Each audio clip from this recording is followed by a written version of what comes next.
Et si vous appreniez un jour que pour la première fois, si la Terre entière apprenait un jour que pour la première fois, un être humain a ressuscité, vous seriez alors Jésus! confronté, bien sûr, au plus grand des mystères.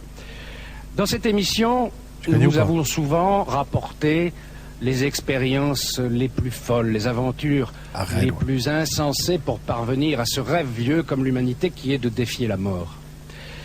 Eh bien, il se trouve un homme en France, le premier, le seul, un médecin qui s'est lancé dans cette aventure folle et qui a tout mis en œuvre pour ressusciter son épouse. Vous allez suivre cette histoire extraordinaire dans quelques instants. Ok. Mais en attendant, comme d'habitude... C'est moi, là. Ça n'a pas marché. Voilà, spoiler. C'est dans la crypte de ce château que repose Monique, la compagne du docteur Martineau. Par amour, ce médecin a tenté l'impossible. Juste après sa mort à l'hôpital, il a congelé le corps de Monique dans l'espoir qu'on pourra un jour la ressusciter et la guérir. Ce procédé de congélation s'appelle la cryogénie. Et Monique est la seule en France à reposer dans cette étrange tombe un appareil de congélation maintenu à moins 60 degrés depuis bientôt 10 ans. Ah, j'ai le même, c'est un Whirlpool. Bon, il est classé E en termes de consommation électrique. Donc j'espère qu'elle va pas nous faire chier et ressusciter rapidement. Pardon. On peut dire que c'est C'est la BO de quoi, ça, déjà? une très belle histoire d'amour, mais de tout temps ça a été comme ça. Quand on soigne les gens, on met la science au service des sentiments. Hein. Quand on a un parent ou un père, une Putain, mère, c'est l'épisode de Mr. Freeze. une fiancée, C'est de là qu'ils ont inventé le personnage de Batman. Non? Oui, c'est Octobre Rouge, bien sûr. qui est malade, on met la science au service des sentiments. C'est le but de la médecine d'ailleurs. Ça le fait chier, il cache quelque Ça vous chose. fait des soucis, docteur? Raymond Martineau est gynécologue. Pour lui, amener les enfants jusqu'à la naissance, c'est la chose la plus belle du monde. Son métier le passionne et il ne cesse de rassurer les jeunes mamans qui craignent toujours pour la vie de l'enfant qu'elles portent. Écoutez, pensez plutôt à la vie, c'est ce qu'il y a de plus important pour vous. Croyez-moi, j'ai l'habitude, tout se passera bien. Au revoir. C'est bizarre qu'on me conseille. Hein. Pensez surtout à la vie. Hein? Pas à la mort, la vie. Vous voulez une ordonnance? Au revoir, docteur.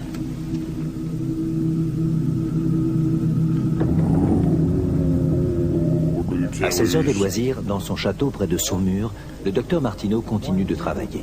Loin de l'hôpital et des regards indiscrets, il travaille sur la mise au point d'une technique très particulière. Une technique qui permettrait de conserver un corps après sa mort jusqu'à ce que les progrès de la médecine permettent de le ramener à la vie et de le soigner. Cette technique, c'est la cryogénie. Elle consiste à congeler des parties du corps humain. Les scientifiques travaillent déjà sur ce sujet depuis plusieurs années. Ils tentent de congeler des cellules, certains tissus, certains organes, mais ils n'ont jamais mis au point un appareil permettant de congeler un corps humain en entier. C'est sur cet appareil qui n'existe pas que le docteur Martineau travaille jour et nuit. Car depuis son... Bien sûr, ça n'existe pas. Nous n'avons jamais mis de corps humain dans le congélateur du restaurant. Ça ne fonctionne pas, bien sûr. plus jeune âge, l'idée de la mort lui est insupportable. Docteur Martinet, ah, du coup, il a fait les salades de taboulé après. C'est pas lui? Chaque jour, il la tient au courant de ses recherches. J'ai lancé la fabrication. Ouais, il est chelou. Ah, tu veux pas construire des Lego ou faire un truc plus normal? C'est formidable. J'y comprends pas grand-chose, mais je suis sûre que tu vas y arriver. Je suis une femme dans les années 90 et mon avis est tellement pas... Ça fait tellement longtemps que tu travailles là-dessus. Non, je t'aime. Ah, on voit rien, c'est dommage.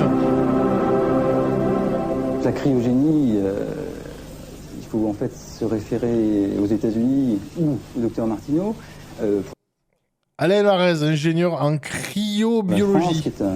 Bon, je travaille chez Picard maintenant. Écoutez, je suis bien placé maintenant. Je suis chef de branche. L'artisan de cette activité, mais pourrait se définir comme étant la tentative de conservation du corps humain entier.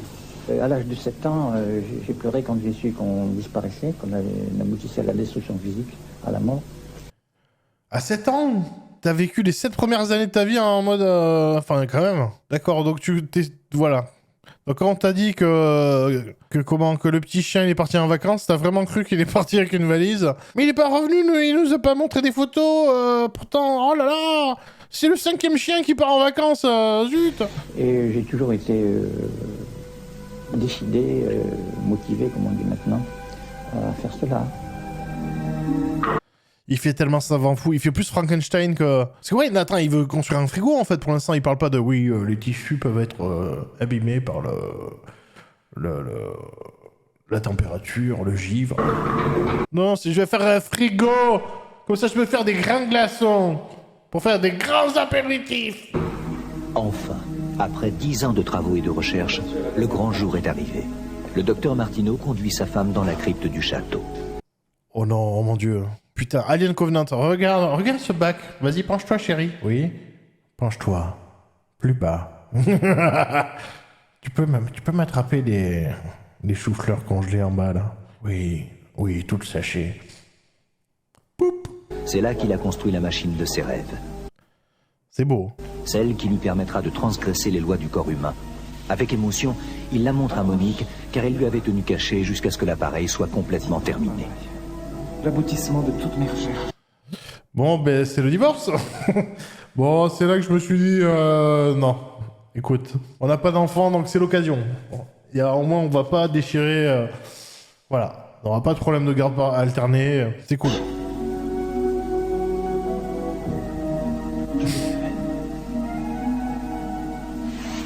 Regarde, le pupitre de commande. Attention à la gaine. Tu as tous les boutons. Je te donnerai toutes les instructions précises. Tu les suivras bien. Tu me le promets? Mais pourquoi moi? Alors là, tu es le réglage. Mais malgré la joie de son mari, Monique est bouleversée. Face à cet appareil, elle ne peut s'empêcher de penser à la mort de celui qu'elle aime. Et surtout, elle est assaillie par un curieux pressentiment. Un pressentiment si fort qu'elle va arracher à son mari une étrange promesse. Et si je mourais avant toi? Mais qu'est-ce que tu racontes? Ça pourrait arriver. Mais non, ça peut pas arriver. Je voudrais que tu me promettes quelque chose. Ne me mets pas des haricots verts sur le visage. Ne l'utilise pas comme un vrai frigo, une fois que je suis dedans. C'est un peu humiliant quand même. Parce que si un soir t'as faim, tu retires le sachet, que tu vois mon visage juste en dessous, ça peut te dégoûter des haricots verts à vie. Si ça se passait, je voudrais que tu fasses ta première expérience sur moi. Non mais ça va, ils sont chelous. Ok, ils sont chelous les deux.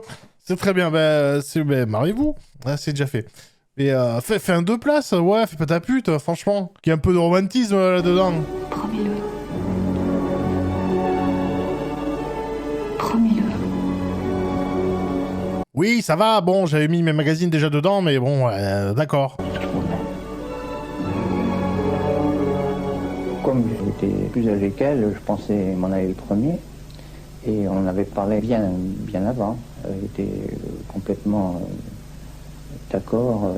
Oui, elle a dit oui, quand je serai morte par accidentellement, tu pourras tester ta machine, mais que à partir de cet événement où je serai tombé par maladresse et que je me serais brisé le crâne toute seule, mais que à partir de là. Pour que le processus se fasse comme cela. Quelque temps plus tard, Monique est prise de nausées, de malaise et d'atroces migraines. Elle fait des examens médicaux. Convoqué par son médecin, Raymond Martineau se rend très inquiet à l'hôpital. Là, il apprend la terrible nouvelle. Oh non! Oh, je vais devoir utiliser ma machine! Oh non! Monique souffre d'une tumeur au cerveau qui peut à chaque instant comprimer son système circulatoire. Elle est condamnée et n'a plus que quelques temps à vivre. Putain, c'est Pierre Palmade, le toubib. Il se souvient de l'insistance avec laquelle sa femme lui avait demandé sa promesse si elle venait à mourir avant lui. Dans un premier temps, Raymond Martineau cache à Monique la gravité de sa maladie. Il essaie de faire... Sympa? Bah oui, bien sûr. C'est... Tu vas faire une disease reveal. Surprise! T'as une tumeur, en fait. comme si tout était normal, mais maintenant, quand il la laisse se promener seule dans le jardin et qu'il monte travailler, il la surveille de loin. Oh, le connard. Oui, elle va tomber, là. Elle va tomber. Attention, pas trop sur les graviers. Après, tu vas endommager le corps. Mais quelque chose l'en empêche. Il entend comme un appel. Monique n'arrive pas à crier, mais tout son cœur et toute son âme vont vers son mari en cet instant qu'elle croit le dernier.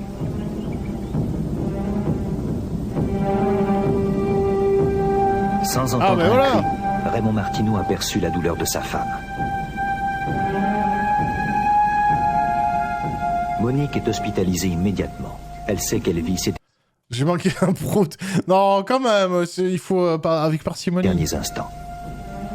C'est moi qui parle la première.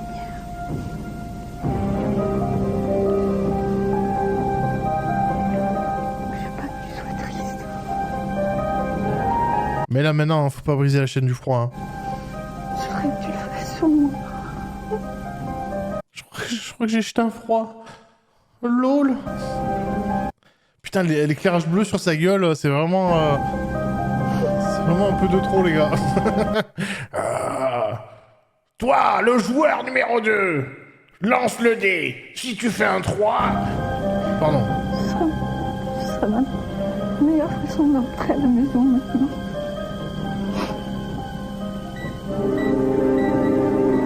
Monique s'est évanouie. Raymond Martineau sait que son cœur va lâcher d'une minute à l'autre.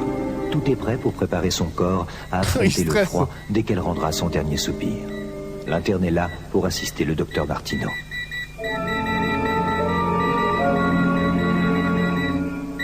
Horrible. Docteur, il faut y aller. Raymond Martineau est terrassé par le chagrin, mais il faut faire vite. Aidé de l'interne, il fait les gestes nécessaires pour préparer le corps à supporter la congélation. Ah, il est complice, l'autre. Moi, je pensais qu'il avait dû comment l'assommer et tout pour piquer le corps. Il y a d'abord une grande douleur pour la perte d'un être aimé, et puis tout de suite, l'action... Ah ouais, il a pas... Oui, bon allez, on n'a pas le temps de pleurer, ça suffit, hein, c'est bon. Quand elle sera dans le congélo, j'aurai tout le temps de prier devant. La tentative Comment ils savent faire les deux, là, Martineau, charognards. Mais c'est légal, ça, ou pas? Je la trouve très poignante, dans la mesure où, d'ici une vingtaine d'années, on devrait avoir mis au point à la fois les antigels adéquats et les techniques qui permettront ce type de tentative. Bah, faut un gros micro-ondes, finalement, non? Tu le mets en mode décongélation et on est bon, quoi. Elle a été pendant une semaine au funérarium du Mont-Valérien à moins 15 degrés centigrades. De l'antigel, ouais. Ouais, bon, de l'antigel, une clé de 12, et c'est bon, la Monique, elle repart comme... on lui fait un polish et c'est bon. La Monique, te repart comme ça, c'est 20 ans, quoi. J'ai eu l'autorisation de l'amener au château de Treuil, près de Saumur. Doucement. C'est là, dans la crypte du château, Il y a eu l'autorisation. dans ce caisson de congélation que Raymond Martineau a entièrement conçu et qu'il avait préparé pour lui, qu'il va déposer le corps de sa femme Monique, arrachée à la vie à l'âge de 49 ans, alors qu'elle était de 13 ans plus jeune que lui. Ouvrez le congélateur. Moins 80. Il a dit congélateur, hein. Il a dit... C'est pas ouvrir la machine qui permet de maintenir un corps pendant... Alors, ouvre le frigo. Tu ouvres le frigo, le bac à légumes, tu tires, on va mettre ses pompes dedans. 5 degrés. 7 secondes. Pour le docteur Martineau, c'est l'ultime espoir. Pendant plus de 10 ans, il a fait des recherches pour lutter contre la destruction inévitable qu'apporte la mort. Il va bientôt fermer la lourde porte de cet étrange cercueil. A-t-il réussi à vaincre la mort et à changer le destin? Oh putain, l'autre le masque derrière. Oh, mais moi, je vois toujours des dramas et tout. Moi, j'imagine trop un triangle amoureux. En fait, il fait « C'est bien, c'est ce que voulait ta femme. » C'est fini, docteur. C'est fini, docteur. Faut passer à autre chose maintenant. Ça fait quoi?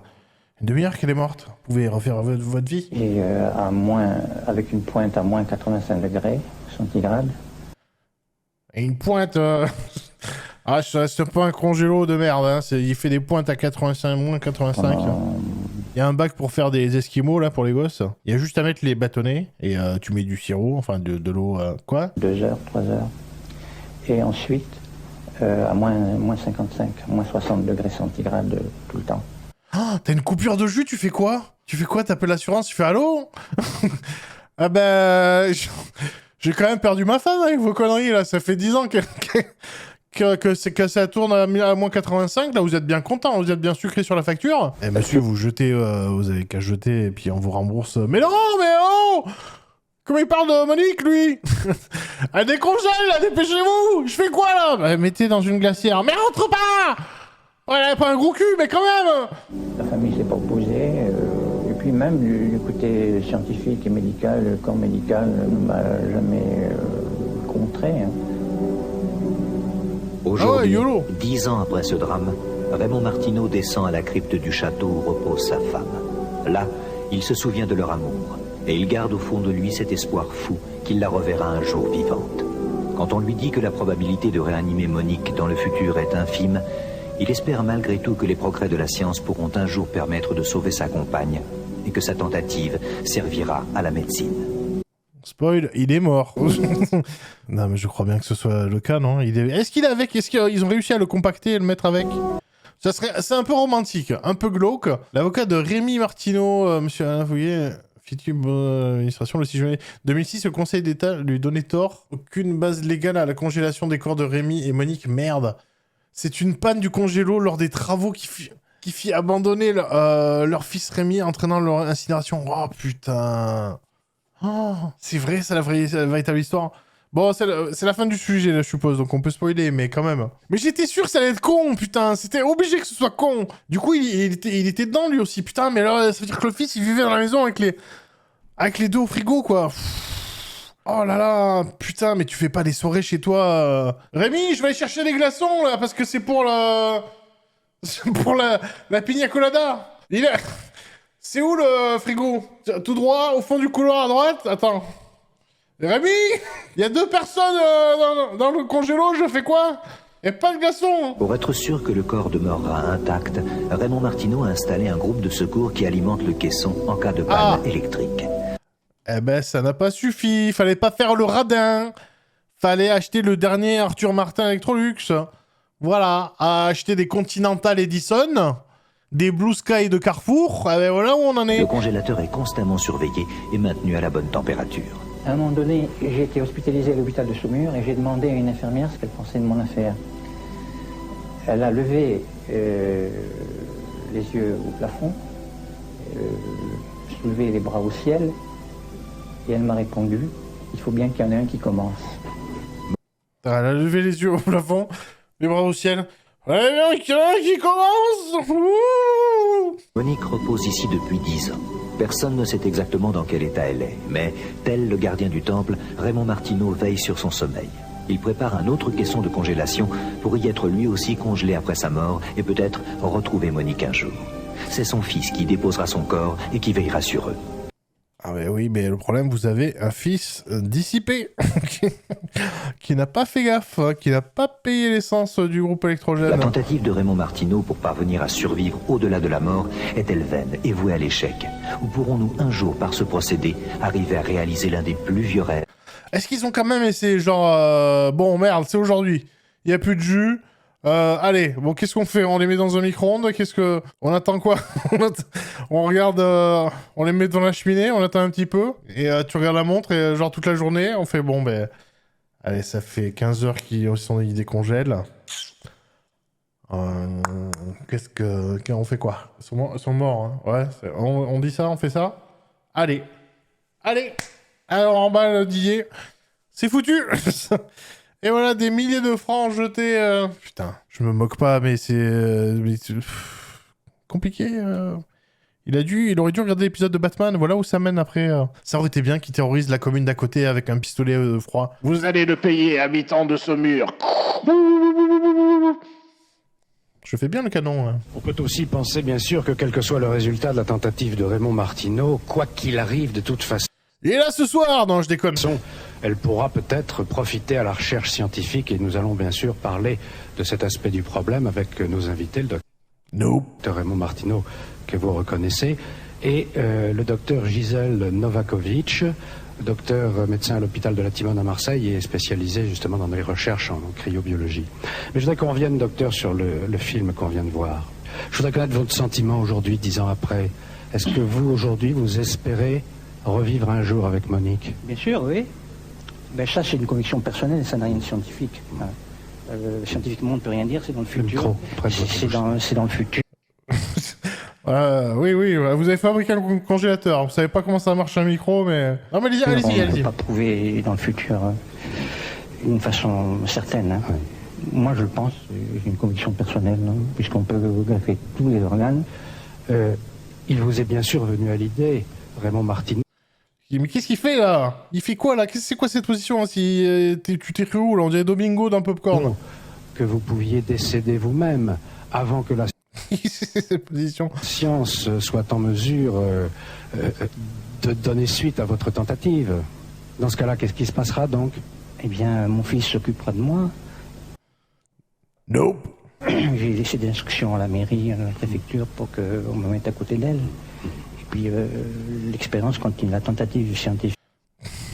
Qu'est-ce qu'il est con. Oh bordel, j'en ai vu des illuminés, mais alors là... Continuera son chemin. Est-ce que vous... Mais vous connaissez l'expression, de toute façon, Monique, deux qui la tiennent, trois qui abdiquent.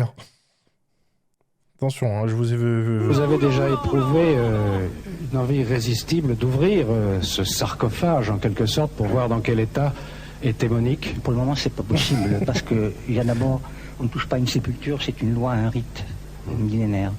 Oui, c'est un congélo. Il n'y a pas un prêtre, c'est pas une sépulture, il n'y a pas de... À moins qu'il y ait des prêtres Whirlpool qui agréés, je sais pas. Deuxièmement, si on ouvre, on fait rentrer de l'oxygène, on oxyde les tissus, c'est-à-dire qu'on accélère les réactions physiques et chimiques. Voilà, enfin de la science, voilà, ça c'est bien, voilà. À combien estimez-vous vos chances de réussite? Sans rien, un pour 1000, rien. Et à quel horizon? Avec changement d'organes, 20%, 30%. Docteur Novakovic, est-ce que vous croyez qu'on pourra un jour réanimer Monique Martineau? Oula. Je ne sais pas. Ça... Merci, docteur. Alors on garde des artères. Des artères entières? Oui, des veines, des valves cardiaques et des os. Et puis on... Ah, j'en ai mis plein dans le congèle aussi au cas où. Mais on n'a pas besoin d'être un spécialiste pour... On congèle des steaks hachés, on peut bien... Imaginer que la paroi vasculaire est quelque chose de fin, que l'antigel qu'on va ajouter à ce tissu d'origine humaine... Je comprends pas là. L'antigel, attendez, vous m'avez perdu. Et de l'huile? Il s'agit de congeler, vous me parlez d'antigel.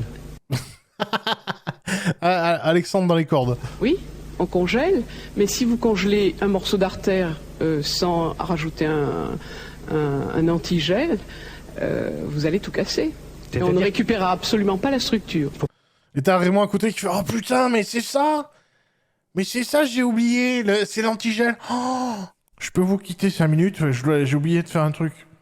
Je reviens dans la voiture. » Pas que la glace se forme, c'est ça? Exactement, il ne faut pas que les cristaux se forment. D'accord, alors là on en revient au problème de Raymond Martineau. Oh la boulette! Qu'est-ce qui empêche, puisqu'on est au bord de pouvoir congeler un organe, de passer de la partie au tout et d'envisager de congeler un être humain dans sa totalité?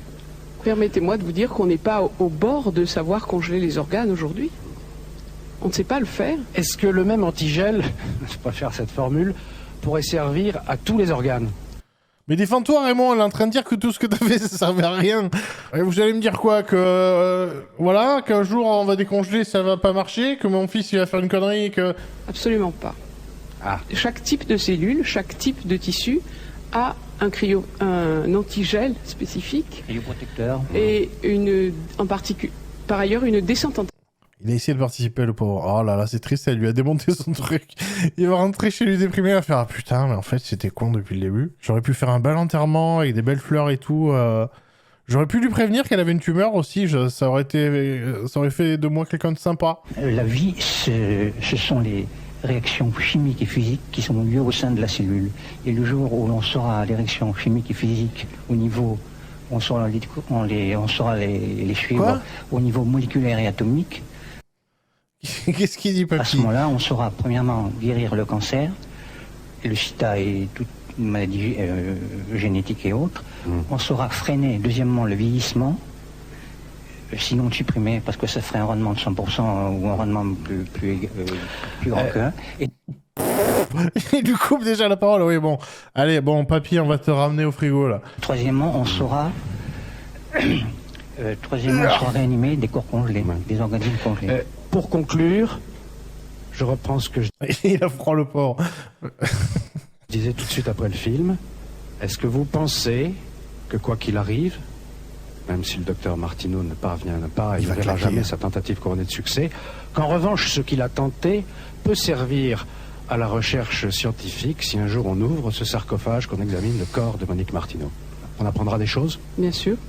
Ce sera un enrichissement pour la science, de toute façon, parce que je crois que M. Martineau est un pionnier, que son histoire est... Non. Nope. Est très émouvante, et que c'est une tentative peut-être unique, enfin sûrement unique en France, et que si un jour on est autorisé à effectivement voir ce qui s'est passé, eh bien il faudra que les scientifiques se penchent sur ce cas. Il ressemble à un vampire. Hein. Mais ça, elle est gentille, elle pèse ses mots à fond pour pas dire non, mais il est complètement à côté de ses pompes. En tout cas, Raymond Martineau, il est normal, je crois, que l'on vous souhaite que votre défi, votre pari, qui peut paraître à certains insensé. En tout cas, vous n'avez pas froid aux yeux. Vous avez compris là. Ou a-t-il été la victime innocente d'une entité maléfique? Oh non! Alors là, c'est complètement hallucinant. Vous venez de voir ce film, on a peine à y croire. Et comme on vient de le dire, 10 témoins, dont Don Decker, bien sûr. Oh, c'est charcuté! Oh là là, je suis dégoûté! Après, peut-être qu'il y a des problèmes de droit, vu que c'est un truc américain. De toute façon, il y a l'autre avec le gosse qui le gosse qui est mort. Voilà, encore une bonne émission familiale. Alors, dans ce cas précis, on se trouve devant un poltergeist, je dirais. Ah putain, c'est un sketch des inconnus, quoi. Devant un poltergeist, je dirais entre guillemets, poltergeist aquatique. Ah, c'est génial, mais je crois que c'est encore mieux de pas voir le sujet et d'avoir un mec qui fait « Je crois que c'est un poltergeist aquatique ». Vous l'avez le poltergeist normal, voilà. Mais là, c'est le type, c'est comme Pokémon. Connaissez Pokémon? C'est le Pokémon aquatique. C'est extrêmement rare, mais nous en connaissons plusieurs cas. Parmi les cas que je connais, parmi les plus extraordinaires, c'est le poltergeist Suzano, poltergeist au Brésil. Salut! C'est Suzano, je suis le poltergeist. Ça va être la samba de Janeiro ce soir. C'est vrai que c'est... Mais oui, non, Susano, c'est plutôt... Ouais, non, on va pas essayer. Où une pièce entière s'est remplie d'1 mètre d'eau.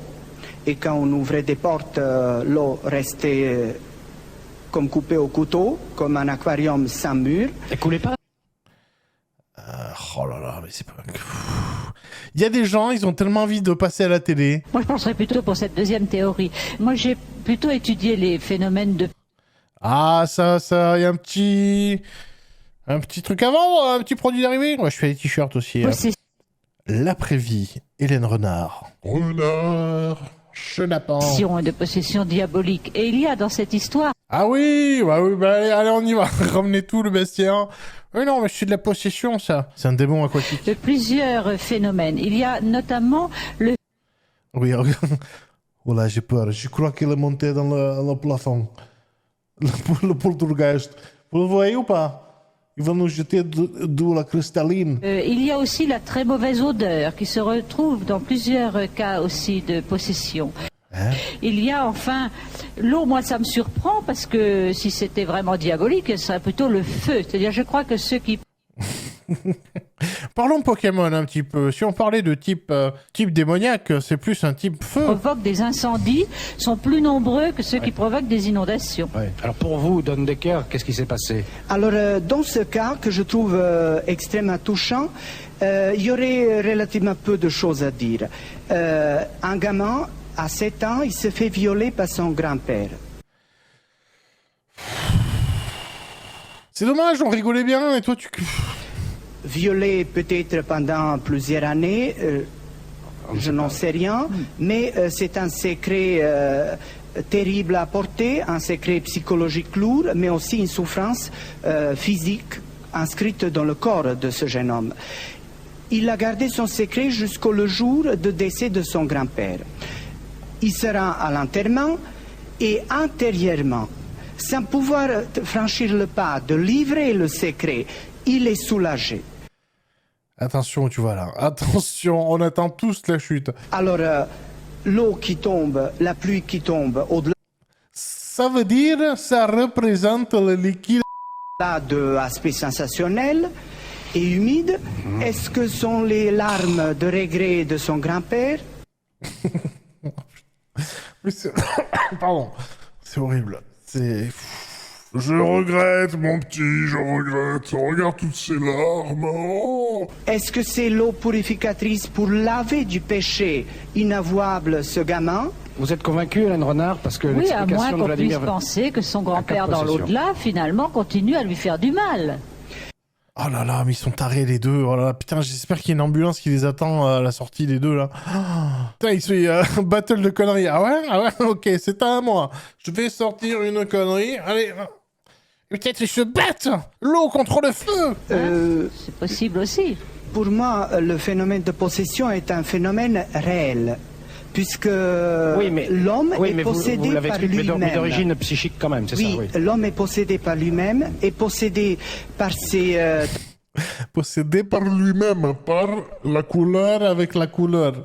Allez, Dali. Tensions internes, ses problèmes relationnels, ses problèmes culturels et sociaux, et c'est la dépersonnalisation et la... C'est fou parce que c'est pas sa langue maternelle, visiblement, le français. Il a un super vocabulaire, mais pour dire des énormes conneries, quoi. Je trouve ça génial. Ce gaspillage. Tu maîtrises une langue étrangère et tout ça pour aller dire des conneries sur les plateaux télé, c'est merveilleux. Multiplication de ces tensions qui provoquent des phénomènes qu'on appelle la possession. Bien, Vladimir Verovaki, vous restez avec nous pour l'histoire suivante. Vous aussi, surtout. Ah ouais, il reste tout le temps, hein, c'est cool. Ou Hélène Renard, car cette histoire, vous la connaissez bien, on en Achetez mon livre. parlera après le film. C'est l'histoire de Madame Moranier. Madame Moranier qui poursuit un dialogue pratiquement ininterrompu depuis plus de 20 ans avec son fils Georges qui a disparu. Un cas exceptionnel. Par contre, lui, il balance de la semoule depuis l'afterlife, le monde, la mort, après la mort. De communication entre les morts et les vivants. On se retrouve dans un instant. Ah, Halloween. Des centaines de témoignages à travers le monde rapportent que parfois, dans des maisons ou des appartements comme les autres, des phénomènes étranges se produisent. Bonne ref, le petit le reportage. Cette mystérieuse expérience, Jeanne Moranier va la vivre en 1973, quelques mois après la mort de son fils Georges, âgé de 29 ans. Toutes les croyances et les certitudes de Jeanne en seront bouleversées.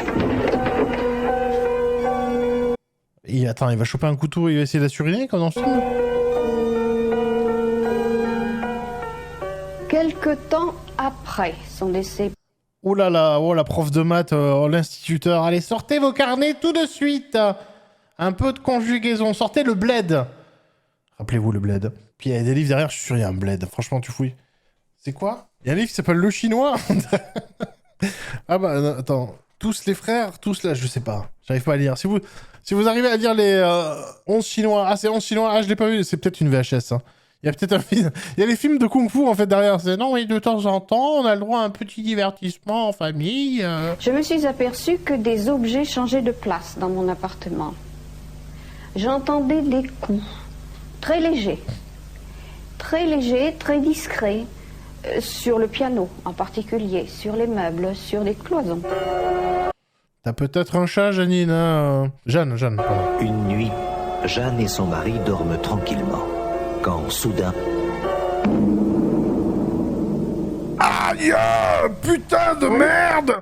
Oh! Je me fais chier! Oh!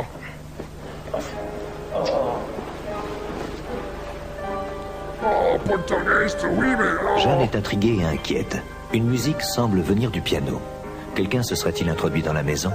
Un peu effrayée, elle se dirige vers le salon. C'est étrange. Cette mélodie lui est si familière.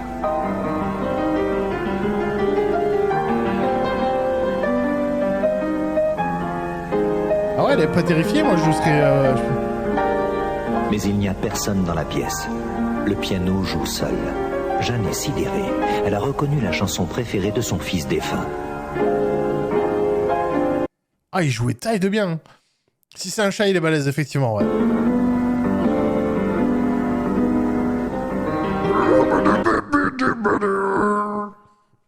Pardon, je sais pas. Georges m'a confirmé que tout voyait part à la survivance. Son premier objectif a été, naturellement, de me faire comprendre qu'il était vivant. Jeanne n'est pas croyante. Elle est persuadée que l'âme ne survit pas après la mort. Pourtant, elle ne peut s'empêcher de penser à son fils Georges. Mais elle croit à la congélation, je pense. Serait-il là, tout près d'elle? Faut payer, madame, si vous voulez que je joue plus longtemps. Oh, maman, pardon. Georges me reprochait mon matérialisme, ce qu'il appelait mon matérialisme, c'est-à-dire mon incroyance. Il me le reprochait et je lui avais dit, écoute, moi, je veux bien, moi, qu'il y ait un Dieu, mais il faudrait me le prouver. Eh bien, c'est lui qui, après son décès, me l'a prouvé. Jeanne était à ce moment-là bien loin d'imaginer l'importance que ces phénomènes allaient prendre dans sa vie. En effet, quelques jours plus tard, elle va constater en rentrant chez elle que certains objets ont été déplacés. Pourtant, il n'y a aucune effraction et personne n'a pu rentrer dans la maison. Le piano, c'est balèze. Démarrez pas. Ils auraient dû... je sais pas, il a pas le sens de... je sais pas, du crescendo. Tu commences par les objets, le piano à la fin, quoi. Parce que là... je sais pas, avoir déplacé une serviette, regarde. Elle était au couloir, elle était dans la salle de bain, je l'ai mis au couloir. Ça m'a pris toute l'après-midi. C'est donc ça être au chômage. J'adore.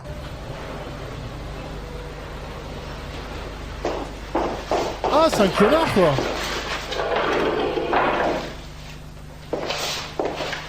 Ouais, c'est un gosse, quoi. Jeanne se rend compte très vite. Voilà, ça va lui prendre 5 minutes, elle va râler, puis on va passer à autre chose, que quoi. rien n'a été volé. Tous les objets sont là. Rien n'est cassé ni abîmé. C'est comme si un tourbillon avait traversé la pièce, laissant tout en désordre comme une signature. Un parapsychologue qui ne croit pas à l'intervention de l'au-delà m'avait dit, c'est vous qui faites ça. C'est vous, sous l'effet d'un chagrin très grand, une énergie se développe et déplace les objets. Je me suis dit, après Ah, les pommes qui bougent, madame, faut voir l'émission, hein. tout, peut-être a-t-il raison.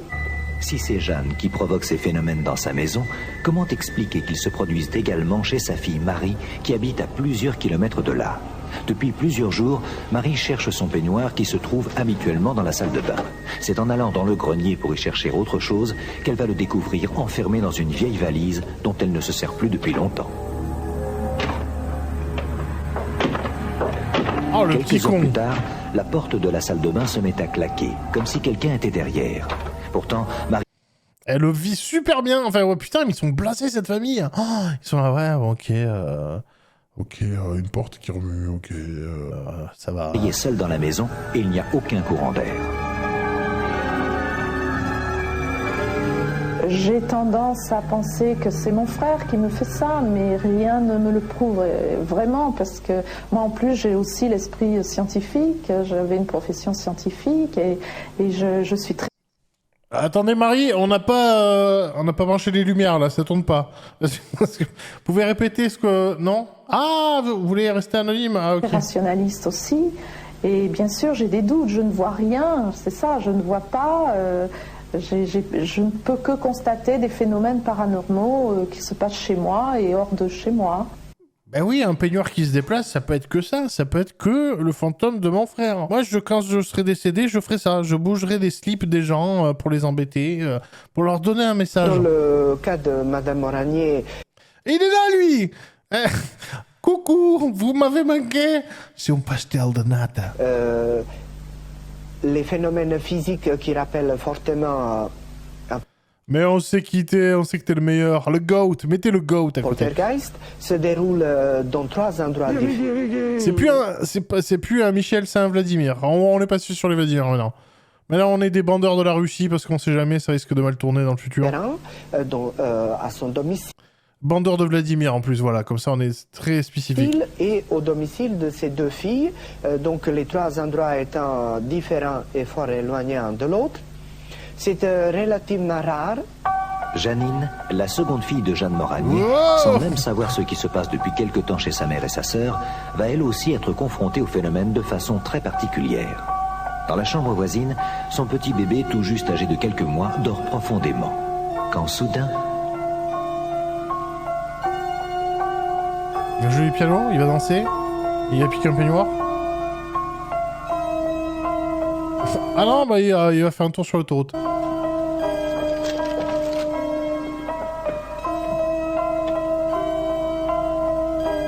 Zool. Zool, motherfucker, Zool. J'ai été très surprise en entrant dans la chambre de ne pas le trouver Cette coiffure années 90. Janine, fille de Jeanne au même Moranier. endroit, c'est-à-dire que le lit avait été déplacé d'au moins 3-4 mètres. Il n'était plus à l'endroit où il était la veille, il était au milieu de la pièce.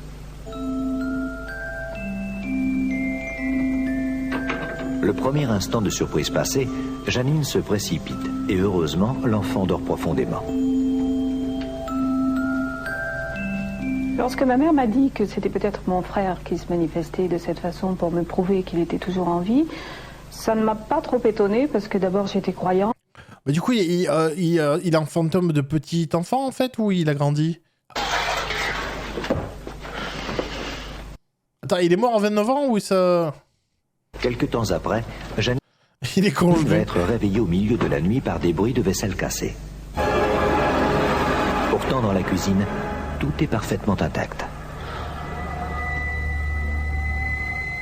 Oh, c'est cool. Franchement, ça, c'est un fantôme. Il pète la vaisselle, il la ramasse, il la jette. Sympa. On ne peut pas dire qu'il s'agisse d'un...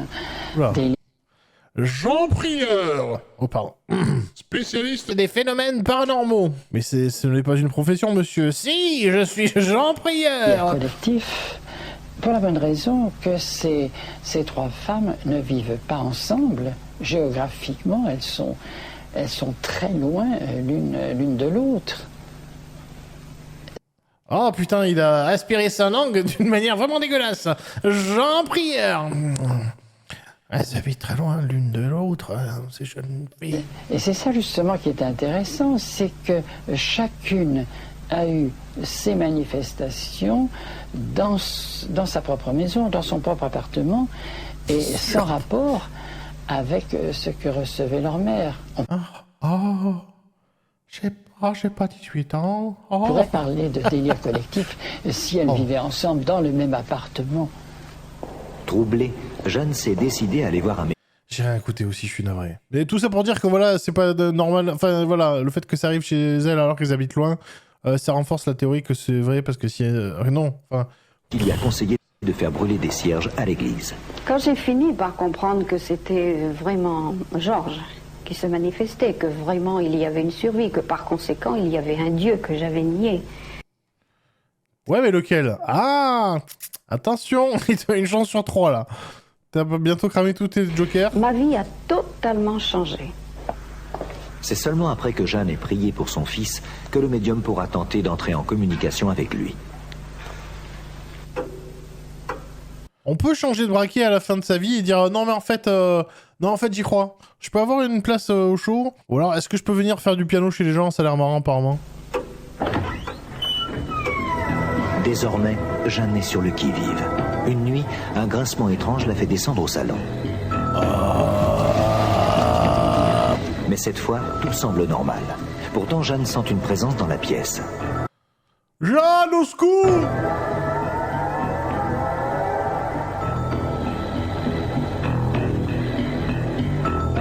Ah, c'est très Evil Dead, ouais.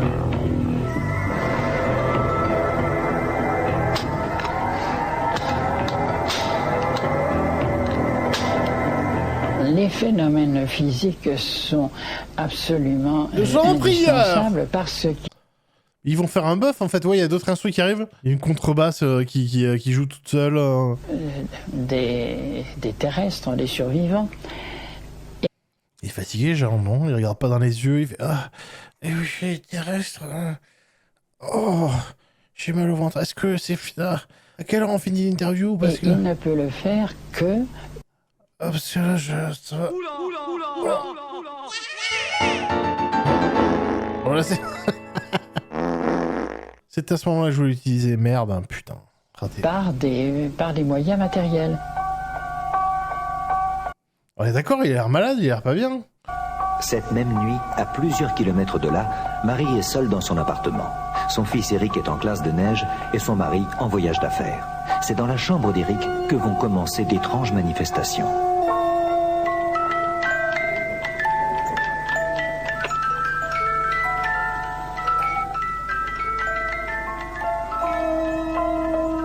Oh le bordel! Marie Marie cherche d'où viennent les bruits qui l'ont tirée de son sommeil. Et c'est dans la chambre de son fils qu'elle va vivre une expérience qu'elle n'oubliera jamais.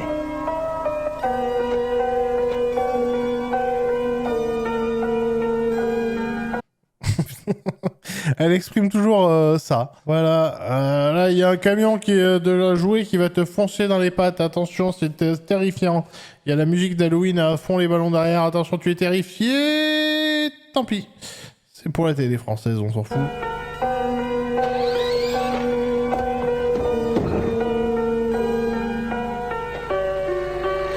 Zoul.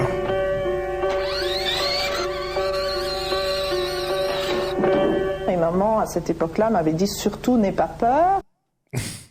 Georges, arrête tes conneries. Ok, pardon maman. Si tu vois quelque chose de bizarre, tu penses tout de suite à ton frère et tu lui parles. Georges, si c'est toi, fais clignoter tes phares. Fais-moi la cucaracha avec ton klaxon. C'est bien toi, Georges. Je reconnais.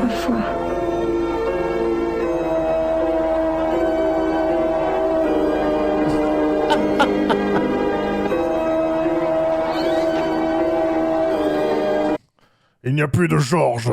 Il n'y a juste qu'un Monster Truck. Va-t'en maintenant, ne me regarde pas dans les yeux. Je suis qu'une machine en plastique. Et sur le matin, je suis allée donc dans la chambre de mon fils voir la voiture. Elle était toujours sous le lit, toujours au même endroit. Marie veut en avoir le cœur net. Elle veut inspecter la voiture de plus près. Et ce qu'elle va découvrir... Change mes piles. Va être pour elle une preuve supplémentaire de la présence... Oh oui. Oh non, une double, s'il te plaît. ...de son frère.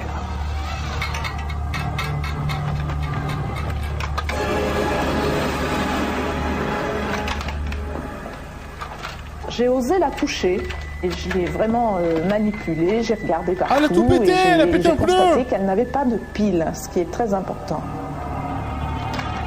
Tu lui as éclaté un pneu. Comme disent les enfants, c'est une voiture qui ne marchait plus du tout, elle était cassée, elle était dans le tas de jouets comme ça.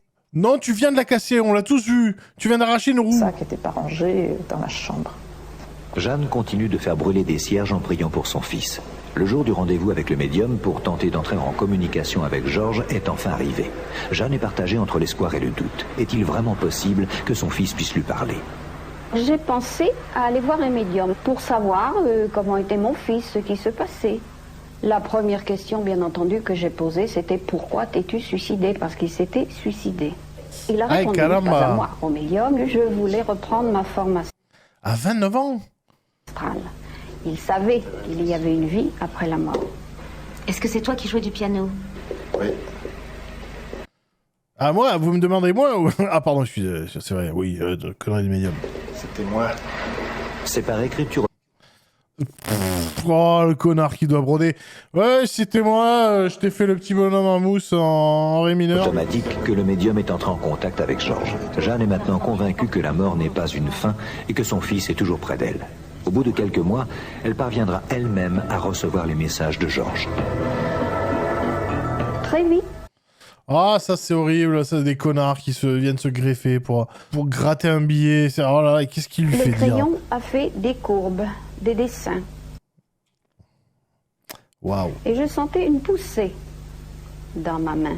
Et la communication est intuitive. C'est-à-dire que je fais le vide dans mon cerveau et que je capte la pensée de mon fils. Je suis persuadée que c'est mon fils qui fait tout cela, que c'est avec lui que je communique. Pour moi, il n'y a pas le... Oui, c'est bien moi et pas un démon de l'eau. Non! C'est moi! C'est Susano! Ça mate! Un pastel de nata! Moi, un petit doute, ce n'est pas possible. Cela fait maintenant presque 20 ans que Jeanne prétend communiquer avec son fils défunt. Il lui aurait même dicté les derniers livres qu'elle a écrits sur cette expérience. Comment expliquer les phénomènes étranges qu'ont vécu Jeanne Moranier et ses deux filles ? Ont-elles inconsciemment provoqué elles-mêmes ces manifestations hors du commun pour se donner l'illusion que Georges était toujours près d'elles ? Ou est-il possible qu'il y ait une vie après la mort et que certains défunts puissent nous en donner des signes ?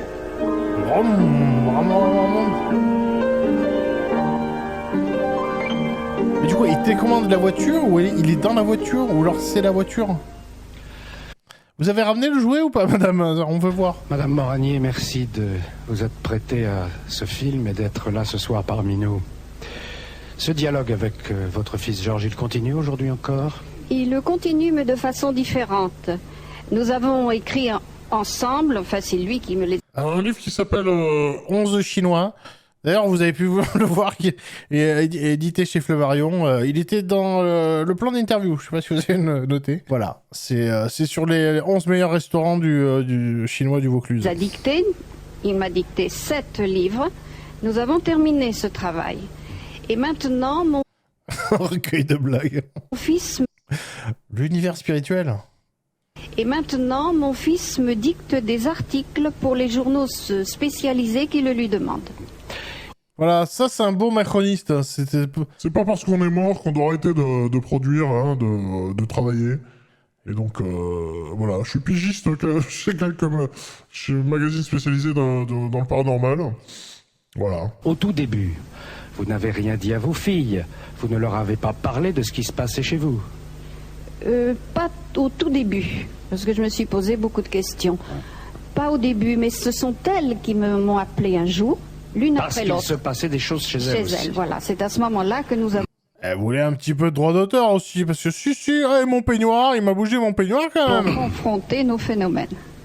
Pour vous, bien sûr, ça ne fait pas de doute. Et non, mais enfin, j'ai comprend. mis quand même longtemps à y croire. Malgré tout, j'étais rationaliste. Ces phénomènes se sont produits finalement dans une famille à forte majorité rationaliste. Hélène Renard. C'est un terme chelou, rationaliste quand même, non? Pour moi, l'écriture automatique est un phénomène de dissociation de personnalité où, sous un empire d'un état psychologique très important et tout, on se met à écrire. Il est prouvé qu'on peut écrire très aisément sans contrôler mentalement les mouvements de la main. T'es en train de traiter ta voisine de mytho, en fait. Dis-le. Et il est prouvé et bien connu qu'on peut rédiger des romans entiers.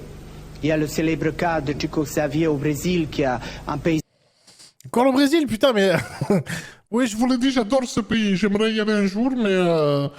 Mais il y a tous ces démons là d'eau. Quasiment un culte qui a écrit 500 romans, tout à fait dans le style... Je ne vois pas pourquoi on accorderait plus d'importance et plus de crédit à la psychiatrie ou à la découverte de la psychanalyse plutôt qu'aux théories de la survivance. Ce sont des... Très bien, Hélène. Merci d'avoir apporté cet éclairage. Personne... Moi, j'ai pas insulté ta mère. Hein, domaine de réflexion... Mais pourquoi accorder plus de crédit à l'une qu'à l'autre? L'hypothèse, si on peut dire, d'un dialogue avec les défunts, avec notre monde, elle est quand même maintenant sérieusement établie, j'allais dire. Parce qu'il y a beaucoup d'autres Ne bouge pas. Comme ça, ils vont pas capter que t'es une escroc. Exemple que Madame Moranier. Est-ce que ça pourrait nous arriver quoi? À nous tous, à tout un chacun. Non. De mourir? Il faut être un peu médiocre.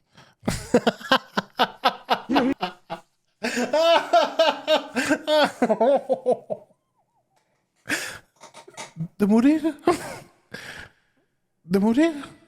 C'est génial ça, c'est merveilleux. Ah non, mais t'as parlé trop vite. Là. Oh, le pet de cerveau. Non, réfléchis, s'il te plaît, Vladimir, là, tu nous fous la honte. Ah putain. Attends, on va le remettre, ça c'est très beau. Est-ce que ça pourrait nous arriver quoi? À nous tous, à tout un chacun. Non. De mourir? De mourir? J'ai lu dans Pif Gadget que ça peut arriver à tout le monde. Qu'on n'est pas à l'abri un jour du décès. Je l'ai vu, on me l'a dit. Donc, merveilleux, Vladimir. Un peu médium? Il faut être médium. Ah, il s'est pris un win, heureusement, parce que personne n'a relevé. Ah putain, qu'il est con.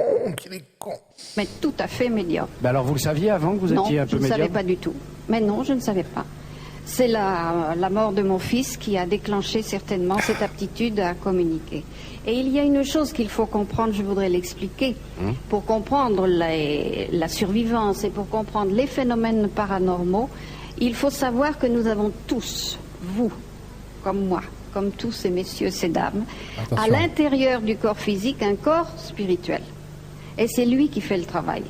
Je communique par exemple avec mon fils, avec le cerveau de mon corps spirituel, pas le cortex. Un médium voit des entités, moi je ne vois rien.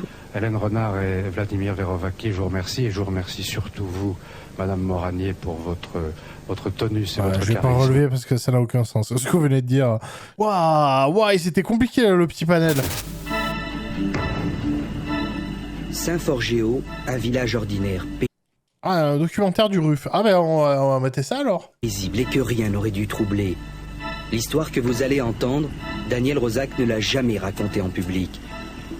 Ce samedi 1er mai vers midi, comme d'habitude, il se rend chez son vieil ami Michel Tomazeski, un vieil homme de 78 ans. Ce qui suit va le traumatiser à jamais. Voilà, bon ben je suis arrivé, donc tout content, comme d'habitude, quoi. Je pensais pas à ça. Je suis rentré, j'ai frappé. Comme on m'a pas répondu, j'ai ouvert la porte. Et j'ai vu donc monsieur Michel Tomazeski. Oh, la tête, ce plan. Mais c'est terrifiant. Arrêtez de zoomer. Assis, le coude sur la table, les lunettes posées, en regardant vers la porte, les yeux jaunes, brûlés, la tête, les cheveux brûlés. C'est là que... merde, désolé pour les images, je pensais pas que c'était... je l'ai appelé. Que s'est-il donc produit? Seule certitude, la mort a été soudaine et violente. Ah bah c'est une clope mal allumée, hein. Très vite, l'enquête écartera la thèse du crime, du suicide et de l'accident domestique, laissant la place au mystère. Mais les circonstances exceptionnelles dans lesquelles a été retrouvé le corps font alors penser à ces cas de combustion humaine spontanée. Le scénario à la base est souvent le même. Le corps des victimes est retrouvé carbonisé ou partiellement réduit en cendres sans que rien autour n'ait brûlé. C'est aussi ce qui est arrivé à un quinquagénaire à Paris en 1984. Ce matin de Noël, tout commence le plus banalement du monde. Matin de Noël en plus. Je zappe pour les gens qui veulent pas voir des... Gaz intestinaux se répandraient dans l'air et s'enflammeraient au contact d'une source de chaleur. Le feu serait ensuite entretenu spontanément dans le corps grâce aux graisses qu'il contient, un peu comme une bougie. Les scientifiques s'appuient là sur une expérience réalisée par le professeur David G., un médecin légiste anglais. Autour d'un tube à essai assurant la solidité du système, le professeur G a placé de la graisse humaine et de la peau. Mais c'est horrible, mais arrêtez, putain. On était en train de se marrer, là. Et les voitures télécommandées qui faisaient du morse, là, non, on va brûler de la graisse humaine. Regardez ces photos de cadavres. Ça vous plaît ou pas, hein, et on ne sait pas, ça peut arriver à tout le monde à n'importe quel moment. Le tout enveloppé de plusieurs épaisseurs de tissu fin. Mais c'est quoi ce décor glauque? Qui fait des expériences comme ça? Vous êtes agréé, monsieur? Bien sûr, je suis agréé par mon cul. Puis à une extrémité, l'ensemble se consume lentement et totalement. Ce qui se passe, c'est que le cadavre brûle à partir de sa... Alors Claude Guionnet, là, qui c'est? Anthropologue. Substance. C'est la graisse qui est contenue dans les tissus adipeux, qui fait... grâce aux vêtements qui brûlent et qui servent de mèche, c'est la graisse qui sert de carburant et qui alimente ainsi sa propre destruction. Certes. Mais ouais, mais au moins ça va être du napalm si je prends feu. Mais tout cela ne dissipe pas le halo de mystère entourant le phénomène, notamment la destruction totale des os. Lors d'une combustion humaine spontanée, les os disparaissent en cendres avec le reste des tissus. Prenons maintenant l'exemple d'une incinération artificielle dans un crématorium. Bon, ça suffit là. Le four est à 800 degrés, un peu d'oxygène circule, là tous les tissus humains sont détruits, excepté certains os. Ding. J'ai essayé de faire un bruit de micro-ondes, mais... Le directeur du crématorium a été confronté pour la première fois à une photo illustrant un cas de combustion inexpliquée. Son témoignage est encore plus éloquent. Que les parties les plus difficiles à se consumer sont justement les parties faisant partie du tronc, c'est-à-dire les poumons, les intestins. C'est ce qui se consume le plus difficilement, le plus lentement lorsque le corps est mis dans un four crématoire comme le nôtre. Lui, il est fun. Lui, il faut l'inviter en soirée. Il a toujours une petite anecdote du travail. Je vous l'ai dit qu'en fait, les poumons, c'était les organes les plus compliqués. Oh là là, putain. Mais... En définitive, dans ces affaires aussi complexes, il est difficile d'affirmer quelque chose. Jusqu'à présent, aucune explication, qu'elle soit rationnelle ou paranormale, ne semble satisfaisante. D'ailleurs, à chaque fois, les autorités judiciaires, après avoir pris connaissance des différents rapports des experts, décident de ne pas trancher et concluent un non-lieu. Mort inexpliquée et inexplicable, affaire classée, comme si rien ne s'était produit.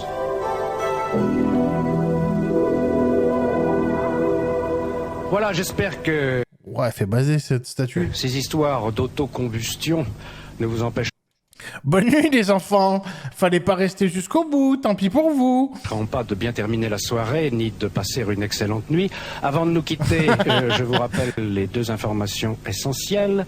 Pour participer à l'émission 3615 code TF1, et si vous avez des histoires extraordinaires à nous communiquer, vous écrivez à Mystère, boîte postale 2008, 92 518, Notez, hein. Boulogne, CEDEX. Voilà, ce numéro de Mystère est terminé. À dans un mois. Bonsoir. Ouais, l'immolation. Ah, le gosse, il est mort dans l'âme. Plaisance film 94, la vache. Ah, c'était il y a 30 ans. Oh la vache. Toujours un plaisir hein, de revisiter Mystère. Je vais fouiller, on va voir. Les plateaux, c'est quand même sympa. Ça peut être qui tout double. Mais voilà, quand il y a quelques illuminés qui sont à fond sur leur théorie, c'est assez délicieux. Bonne nuit au congélo, et tout à fait. Ne faites pas de frichti de 4h du mat au congèle. Vous pouvez tomber sur Monique.